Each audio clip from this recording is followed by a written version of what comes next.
नमस्कार दोस्तों, स्वागत है आप सभी का इस वीडियो में।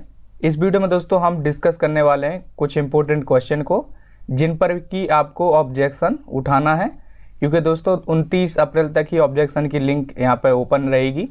तो आज ही आप सभी इन क्वेश्चन को समझ के ऑब्जेक्शन लगा दीजिएगा।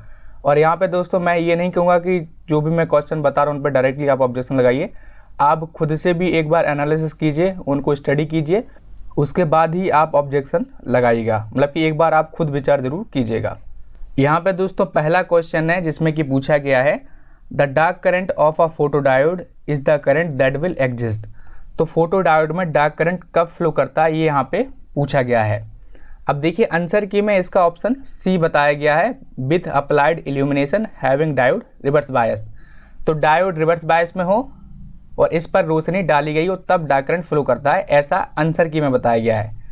लेकिन दोस्तों ये ऑप्शन गलत है, ऑप्शन सी नहीं, इसका ऑप्शन बी होना चाहिए, विथ नो अप्लाइड इल्यूमिनेशन। क्योंकि दोस्तों फोटोडायोड में होता क्या है, फोटोडायोड में जो डिप्लेशन रीजन होता है वहाँ पे एक जंक्शन होता है जिस पर की लाइट पड़ती है। अब फोटोडायोड में करंट दो प्रकार से फ्लो करता है, एक तो होता है हमारा डार्क करंट और दूसरा होता है फोटो करंट। अब देखिए जो डार्क करंट होता है वो फ्लो कब होता है, जब उसके जंक्शन पे कोई भी लाइट नहीं पड़ रही हो तब हमारा डार्क करंट फ्लो करता है। और फोटो करंट कब फ्लो करता है, जब जंक्शन पे लाइट पड़ रही हो। तो इसमें डार्क करंट के बारे में पूछा गया, तो इसका ऑप्शन बी होना चाहिए कि विथ नो अप्लाइड इल्यूमिनेशन, जब कोई भी रोशनी नहीं डाली जा रही हो तब ये करंट फ्लो करता है हमारे फोटोडायोड में। और दोस्तों हम सभी जानते हैं जो पीएन जंक्शन डायोड होते हैं, जैसा कि आप सभी लोगों ने इसके बारे में पढ़ा होगा, इनमें भी दोस्तों इसी प्रकार से एक माइनॉरिटी चार्ज कैरियर की वजह से करंट फ्लो होता है। उसी तरह से दोस्तों फोटोडायोड में भी होता है, जब हम कोई भी लाइट अप्लाई नहीं करते हैं तो डार्क करंट हमारा फ्लो होता है फोटोडायोड में। अब आप बोलेंगे भैया आप कौन होते हो बताने वाले, तो यहाँ पे मैं आपको प्रूफ भी देने वाला हूँ। तो प्रूफ हम कहाँ से देंगे, तो जो दोस्तों ITI के लिए जो भारत स्किल पे हमें सिलेबस मिलता है जो कि निमी के द्वारा प्रोवाइड किया जाता है, तो उन्हीं की PDF में हम इसका सॉल्यूशन देखेंगे। अब दोस्तों यहाँ पे आप देख सकते हैं ये भारत स्किल का PDF है जो कि ITI स्टूडेंट के लिए प्रोवाइड किया जाता है निमी के द्वारा, निमी यानी नेशनल इंसेक्शुअल मीडिया इंस्टीट्यूट चेन्नई। तो इसी के अकॉर्डिंग दोस्तों ITI में ITI स्टूडेंट को पढ़ाया जाता है। अब अगर दोस्तों इस PDF में हम चलें कहाँ पे, ऑप्टो इलेक्ट्रॉनिक्स चैप्टर्स पे, तो इसमें दोस्तों फोटो डायोड है। तो हम डायरेक्टली चलते हैं फोटो डायोड को देखते हैं। तो यहाँ पे देख सकते हैं ये फोटो डायोड है। जब आप फोटो डायोड वाले चैप्टर्स को ओपन कर लेंगे तो जब आप इसको पढ़ेंगे तो यहाँ पे आप पढ़ सकते हैं, यहाँ पे लिखा हुआ है when no light is incident on the photodiode a reverse current flow through the PN junction as it does in any normal semiconductor diode but in photodiode it is usually refers as dark current.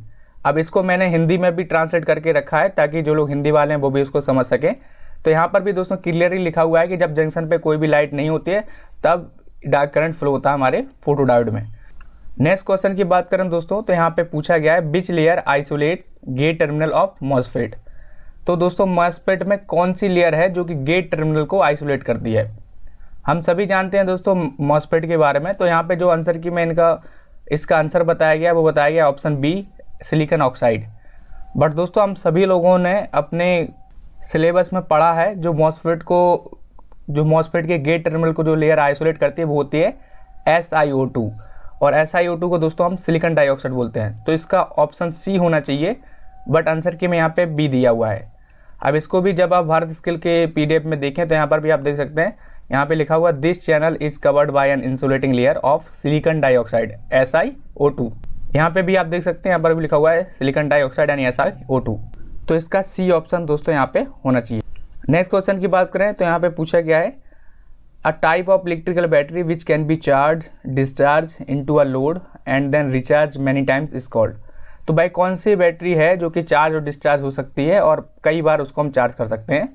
तो answer की में दोस्तों इसका option A दिया गया है, rechargeable battery cable. लेकिन अगर ऑप्शन बी को भी देखें तो यहाँ पे दिया हुआ है सेकेंडरी बैटरी। और दोस्तों हम सभी जानते हैं जो रिचार्जेबल बैटरी होती है वो एक सेकेंडरी बैटरी का ही प्रकार है। तो इसका ऑप्शन डी होना चाहिए था, बोथ ए एंड बी। अब इसको अगर आप गूगल पे भी सर्च करते हैं secondary battery versus rechargeable battery, तो आप वहाँ पर भी पाएंगे secondary batteries often called rechargeable battery.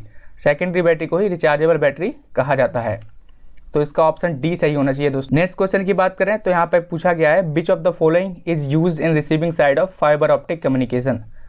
तो जो फाइबर ऑप्टिक कम्युनिकेशन होती है उसमें रिसीविंग साइड पे हम कौन सा डिवाइस यूज़ करते हैं, तो ये इस क्वेश्चन में पूछा गया है। आंसर की में इसका ऑप्शन दोस्तों LED दिया गया है, यानी ऑप्शन बी। बट दोस्तों ये ऑप्शन गलत है, ऑप्शन बी LED गलत है। जब हम दोस्तों ट्रांसमिटिंग साइड होते हैं, मतलब कि जब कभी भी कोई सिग्नल फाइबर ऑप्टिक केबल से कम्युनिकेशन से ट्रांसमिट करते हैं तो उस टाइम हम LED या फिर लेजर डायोड वगैरह का यूज़ करते हैं, लेकिन रिसीविंग साइड पे हम फोटो डिटेक्टर का यूज़ करते हैं। तो इसका ऑप्शन सी होना चाहिए था दोस्तों, फोटो डिटेक्टर। इसको भी आप दोस्तों गूगल में सर्च कर सकते हैं, which divide use and receiving side of optical fibre, तो वहाँ पर भी आपको देखने को मिलेगा।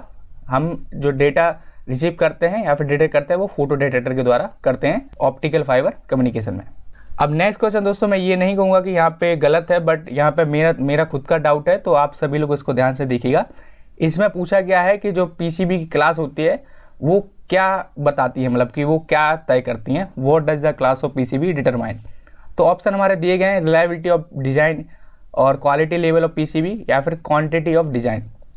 तो देखिए आंसर की में इसका ऑप्शन बी दिया गया है, क्वालिटी लेवल ऑफ PCB। लेकिन दोस्तों अगर हम बात करें ऑप्शन ए की, जिसमें कि लिखा हुआ है रिलायबिलिटी ऑफ डिजाइन, तो जो एक PCB की डिजाइन की रिलायबिलिटी है वो पता चलती है PCB की क्वालिटी से। तो इसका ऑप्शन डी होना चाहिए था, ऐसा मुझे लगता है, बट एक बार आप खुद स्टडी कीजिए, आप खुद रिसर्च कीजिए। बाकी दोस्तों जब आप waveelectronics.com पर आते हैं तो सेम MCQ यहाँ पर भी कराया गया है, what does the class of PCB determine. तो यहाँ पर भी A एंड B दिया गया है, जिसमें कि आप पढ़ सकते हैं reliability of design and quality of design. तो आप इसको एक बार समझ लीजिएगा, तभी आप ऑब्जेक्शन लगाइएगा।